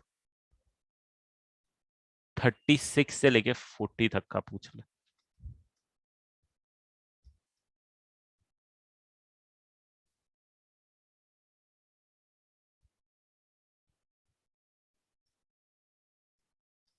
क्वेश्चन नंबर 40, क्वेश्चन नंबर 36। तो क्वेश्चन नंबर 36 बोलने की कोशिश कर रहा है कि the value of C of Lagrange's mean value theorem LMV for F x is equal to L N x. L N x में सी की वैल्यू निकालना है भाई। लेग्रांजेस मीन वैल्यू थ्योरम हम लगा रहे हैं, लेग्रांजेस मीन वैल्यू थ्योरम लगा रहे हैं, एंड 1 से लेके ई के बीच में लगा रहे हैं, बिल्कुल परफेक्ट, कोई बात नहीं है। तो जो सी होता है तो बोलता है भाई f dash of c, f dash of c जो है वो किसके बराबर होता है? एफ डैश ऑफ सी होता है F B minus F A upon में बी माइनस ए के बराबर। मतलब slope of the chord joining the extreme point is equal to the slope of the tangent at any point between the extreme points. तो ऐसा कुछ scene आने वाला है। 1 अपॉन में सी लिख देता हूं, एल एन एक्स को डिफ्रेंशिएट करूंगा, 1/x आएगा, x की जगह c पुट करूंगा, एफ बी है, यहाँ पे एल एन ई आएगा, माइनस एल एन वन आएगा, अपॉन में ई माइनस वन आएगा दोस्तों। ये तो जीरो ही हो जाएगा, क्रॉस मल्टीप्लाई कर दूंगा, ई माइनस वन अपॉन में एल एन ई की वैल्यू आ जाएगी सी। देख लो यही ऑप्शन होना चाहिए।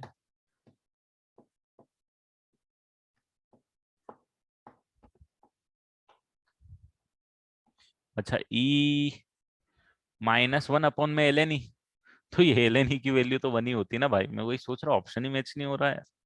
एल एन इज वन, तो e minus one is your answer, 36। ठीक है, क्वेश्चन नंबर 38।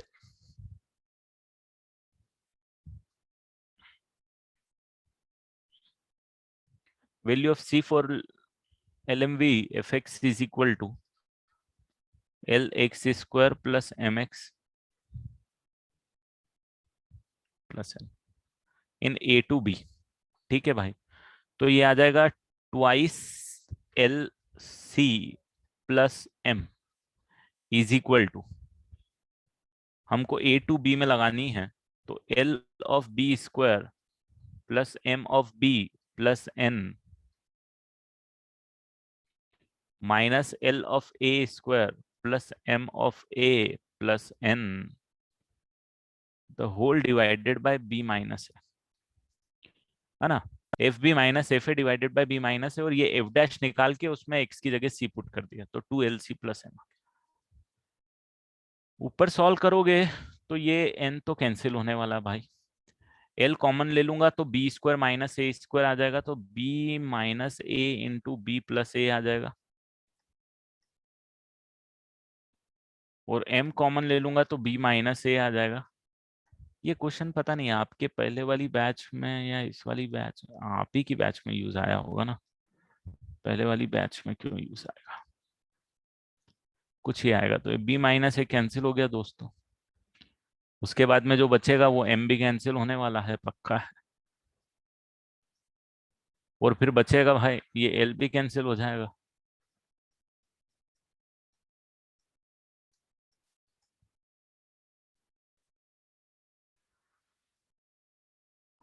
ठीक है, तो 38 का a plus B by two match हो गया है।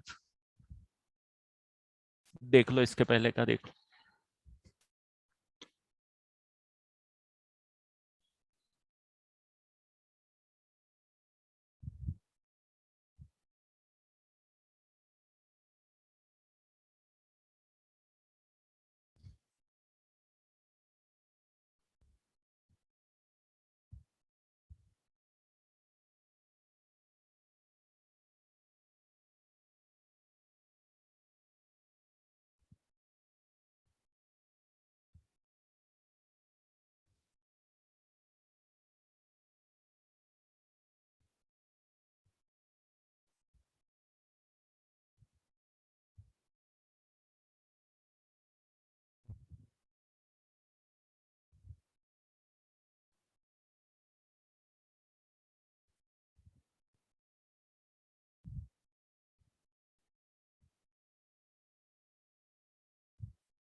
चलो क्वेश्चन नंबर 40 पे आ जाओ। हाँ, नेक्स्ट क्लास नहीं कर रहा मैं।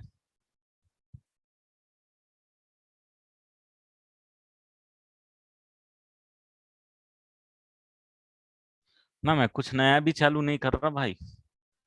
नया या तो मैं नेक्स्ट क्लास के स्टार्टिंग में स्टार्ट कर दूंगा, या फिर मैं, आप अभी टेस्ट जो है आपका एओडी का टेस्ट है, करेक्ट? और अभी टाइम टेबल में क्या एओडी लिखा आ रहा है दोस्तों? क्या आ रहा?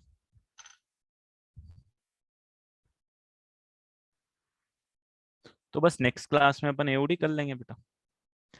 अपन नेक्स्ट वीक से जल्दी नहीं करूंगा मैं इंटीग्रेशन चालू करने की, ऐसी क्या जल्दी है बेटा?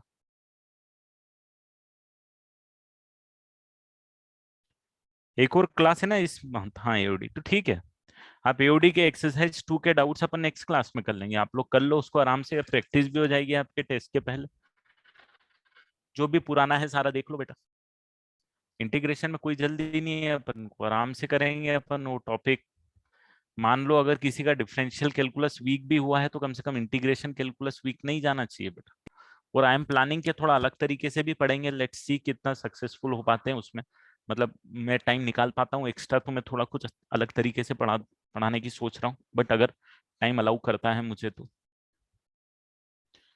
Integration will start, integration is not part of AOD beta. Now we have finished differential calculus and we are going to start integral calculus.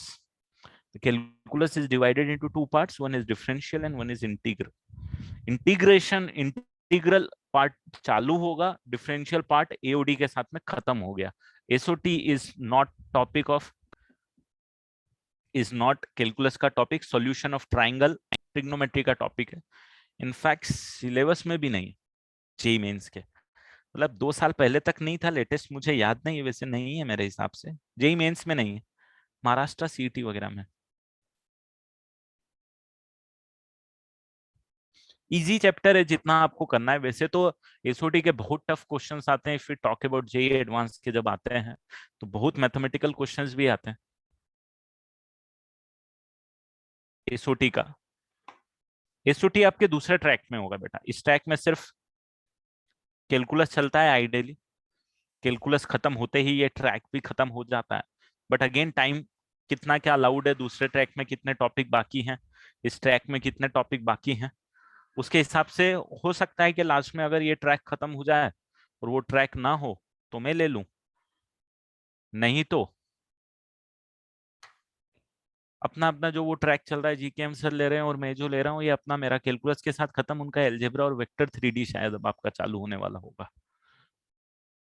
तो आई थिंक कॉम्प्लेक्स खत्म हो गया है, डिटर्मिनेंट मैट्रिक्स से शायद बाद में होगा, तो वेक्टर 3D चालू होगा आपका।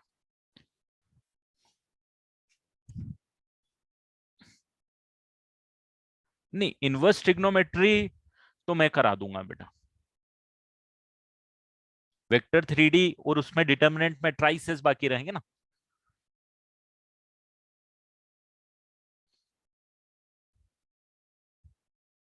उसके बाद फिर मेंस के टॉपिक भी तो आएंगे, 2-4 क्लास उनकी भी लगेगी एंड एंड में। वो कौन लेगा पता नहीं, प्रोबेबिलिटी भी बाकी है, पीएनसी भी बाकी है ना। हो गया पीएनसी आप लोगों का?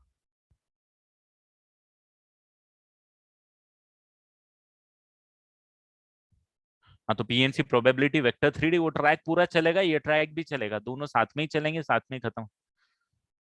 हाँ, और पीएनसी प्रोबेबिलिटी अगर आपके पास बाकी है तो बहुत एडवांटेज है बेटा आपके पास, बहुत अच्छा हुआ कि बाकी है आपके लिए। मतलब obviously syllabus point of view से थोड़ा सा लेट लगता है हमको, बट आपके लिए बहुत अच्छी बात है कि पीएनसी प्रोबेबिलिटी बाकी है, क्योंकि पीएनसी प्रोबेबिलिटी के 3 क्वेश्चन आते हैं जेईई मेंस में बेटा। और जब 3 क्वेश्चन आ रहे हैं, आप समझ रहे हो, 10% का वेटेज वो 2 टॉपिक ले जाते हैं। अब तक आप सीरियस हो चुके होंगे, अगर पहले सीरियस नहीं होंगे तो इनफैक्ट अब आखिरी में करोगे तो वो it will give you advantage in fact. Integration calculus के भी भर के को, अब जो टॉपिक आप पढ़ रहे हो ना, वेक्टर 3D, डिटर्मिनेंट मैट्रिसेस, उस ट्रैक के, इस ट्रैक के इंटीग्रल कैलकुलस, एओडी पढ़ रहे हो इंटीग्रल कैलकुलस, और मेंस के टॉपिक बाकी हैं, और डिटर्मिनेंट मैट्रिक्स, अरे इसमें मेंस के बहुत क्वेश्चंस आते हैं इतने टॉपिक में। अगर आपने यही टॉपिक कर लिए तो आप 30-40% स्कोर तो मेंस में इन्हीं टॉपिक के बदौलत कर लोगे बेटा। वो पीएनसी प्रोबेबिलिटी और एडिशनल है आपके लिए, तो आपके लिए मतलब टॉपिक भले ही नंबर कम है, बट जितने भी हैं ये बहुत स्कोरिंग टॉपिक है। इनफैक्ट स्कोरिंग भी है, मतलब ऐसा नहीं है कि स्कोरिंग नहीं है। डिटर्मिनेंट, मैट्रिसेस, वेक्टर, 3D सब स्कोरिंग टॉपिक है। मतलब क्वेश्चन होंगे एग्जाम में आपसे। जैसे डिटर्मिनेंट मैट्रिसेस का भी एक अच्छा खासा वेटेज होता है बेटा, 2-3 क्वेश्चन आते हैं जिसमें क्वेश्चन बनते हैं। वो टॉपिक ऐसे हैं जिसमें बनेंगे क्वेश्चन आपसे। 3D में क्वेश्चन आएगा, वो बनेगा क्वेश्चन अगर आपने समझा है अच्छे से तो। पीएनसी प्रोबेबिलिटी में मान सकता हूँ कि थोड़ा टफ आपको लग सकता है क्योंकि अलग टॉपिक है, बट अगर आपने कमांड कर ली एक डिसेंट लेवल पे तो आपको अच्छा स्कोर कर पाओगे। मतलब बहुत अच्छी बात है कि टॉपिक आपके इस तरीके से बाकी है। मतलब ठीक है, थोड़ा टाइम आपके लिए दिक्कत वाली बात हो सकती है, but 30-40% if you want to score really good, इतना तो आप अभी के टॉपिक में स्कोर कर सकते हो। फॉरगेट अबाउट दूसरे टॉपिक। और अभी वो जेई मेंस के सिलेबस के 3 टॉपिक है, उसमें से 2 क्वेश्चन आते हैं। जो जेई मेंस के सिलेबस का बात नहीं करा मैंने अभी तक, टॉपिक के नाम नहीं बताया, जैसे statistic, mathematical reasoning, sets, relation और एक आधा टॉपिक कोई है, उसके 2 क्वेश्चन आते हैं। 2 क्वेश्चन उसके, 3 क्वेश्चन आपके पास आ जाएंगे प्रोबेबिलिटी पीएनसी के, 2 से 3 क्वेश्चन आपके पास आ जाएंगे डिटर्मिनेंट मैट्रिसेस के, 4 एक क्वेश्चन आ जाएंगे आपके इंटीग्रल कैलकुलस के, वेक्टर 3D के 2 क्वेश्चन। इतने क्वेश्चन तो अभी बाकी हैं आपके बेटा। 3 2 5 2 7 4 11 12 13 क्वेश्चन। वही मैं बोल रहा 30 से 40% वेटेज तो अभी बाकी, और ये कुछ चैप्टर होने वाले चैप्टर है। तो आपके लिए बहुत एडवांटेज है, ये तो फायदा हो गया है आपके लिए। चलो ठीक है, वो जो भी है लास्ट क्वेश्चन डिस्कस करते हैं 40 वाला।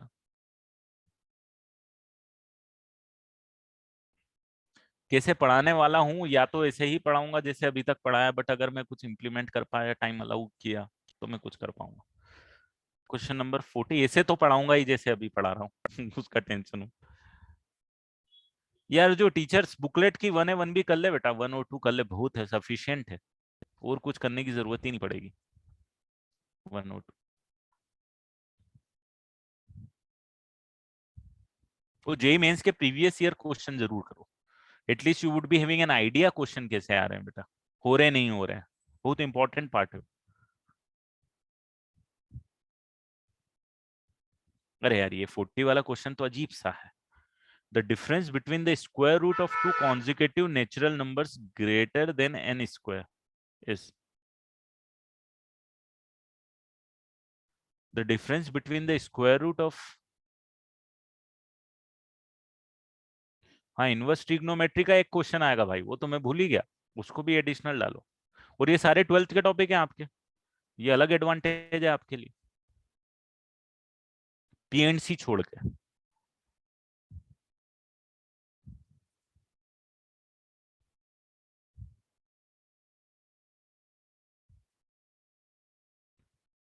अरे ये क्या, मैंने उल्टा लिख दिया। कोऑर्डिनेट के क्वेश्चन आते हैं ना, बिल्कुल बेटा, 4-5 क्वेश्चन आएंगे कोऑर्डिनेट के मिनिमम।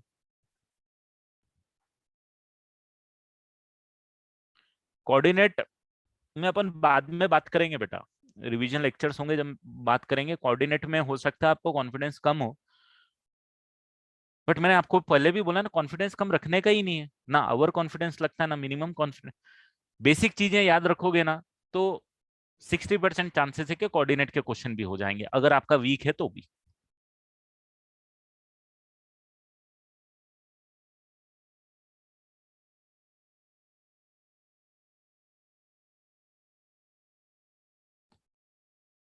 हर एक चैप्टर का नहीं है, वो तो देखते हैं कैसा होगा। मतलब आई एम नॉट श्योर 100% क्या होगा। क्वेश्चन नंबर 40 को समझने में थोड़ी सी दिक्कत है। The difference between the square root of two successive natural number greater than N square. तो भाई ये जो है एन स्क्वायर से बड़ा है, ए भी बड़ा होना चाहिए और A+1 भी बड़ा होना चाहिए। ठीक है भाई, दोनों बड़े हैं।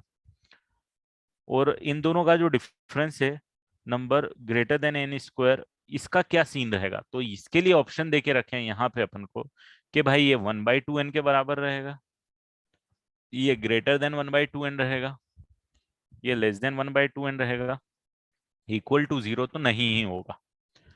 तो 1/2n के कंपैरिजन में इसको अपन को सॉल्व करना है। और जब a is greater than N square है, तो भाई साहब root of A is greater than n. कुछ इस टाइप का सीन आपको लग रहा है। Root of A is greater than N है। ठीक है।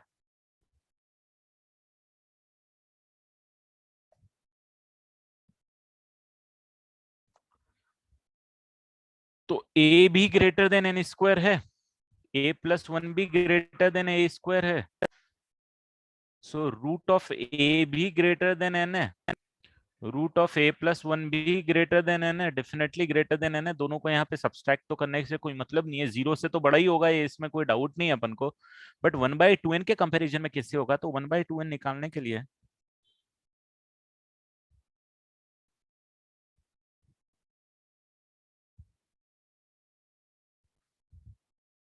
ठीक है। तो यहाँ पे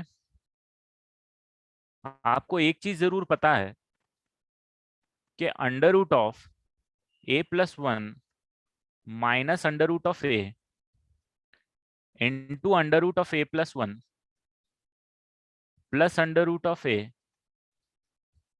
इज इक्वल टू वन होने वाला है, क्योंकि एक दूसरे के रेसिप्रोकल होते हैं इस केस में। So therefore under root of A plus one minus under root of A is equal to one upon में under root of A plus one plus under root of a आने वाला है। हाँ, अब कार्यक्रम हो जाएगा। अब इन दोनों को मैं ऐड करूंगा दोस्तों, ध्यान देना। इन दोनों को ऐड करूंगा तो क्या मिलेगा, root of A plus one plus root of A must be greater than twice N. ये टू एन भी लाना ही था मेरे को, क्योंकि सारे ऑप्शन में टू एन। और इसका रेसिप्रोकल करूंगा तो ये वन बाई टू एन हो जाएगा दोस्तों, और ये वन अपॉन में root of A plus one plus root of a आ जाएगा। और आपको पता है कि रेसिप्रोकल होता है तो साइन जो है भाई साहब वो रिवर्ट हो जाता है। तो ये वाली जो क्वांटिटी है ना भाई, ये किससे छोटी है, वन बाई टू एन से छोटी है। और ये वाली क्वांटिटी और ये वाली क्वांटिटी बराबर है। So therefore under root of A plus one minus under root of A is less than one by two N आएगा। तो भैया पक्का पक्का पक्का एक ऑप्शन। मतलब ये क्वेश्चन ऐसा नहीं है कि आपको डिफरेंशिएशन का एप्लीकेशन लगाया, इन्होंने अलग नॉर्मल एल्जेब्रा लगा दिया।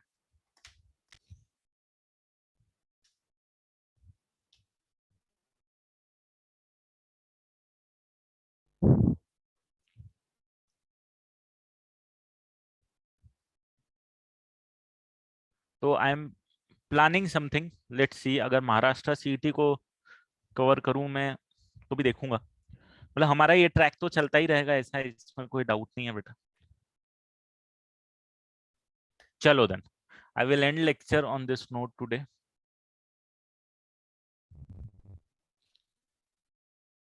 यार ये तो एडवांस कितने लेक्चर आए। मैं हाँ, एनसीईआरटी बिल्कुल कर लो बेटा, ऐसे प्रैक्टिस कर लो उसको, प्रैक्टिस कर लो एनसीईआरटी। जैसे एओडी कंप्लीट हुआ तो प्रैक्टिस के लिए एनसीईआरटी निपटा दो, आपको कॉन्फिडेंस, दूसरी प्रैक्टिस कर लो जो आपको करनी है, फाइनल एनसीईआरटी कर लो, और प्रीवियस ईयर जेईई मेंस देख लो बेटा। हाँ, एचएससी और मॉड्यूल तो कर ही रहे हो आप, इतना सफिशिएंट है आपको। फिर प्रीवियस ईयर जेईई मेंस देख लो, और प्रैक्टिस के लिए एनसीईआरटी कर लो सिर्फ फाइनली, क्योंकि टेस्टिंग पर्पज से एनसीईआरटी हमारी हो गई है बस। बाकी एनसीईआरटी का और कोई रोल नहीं है इससे ज्यादा।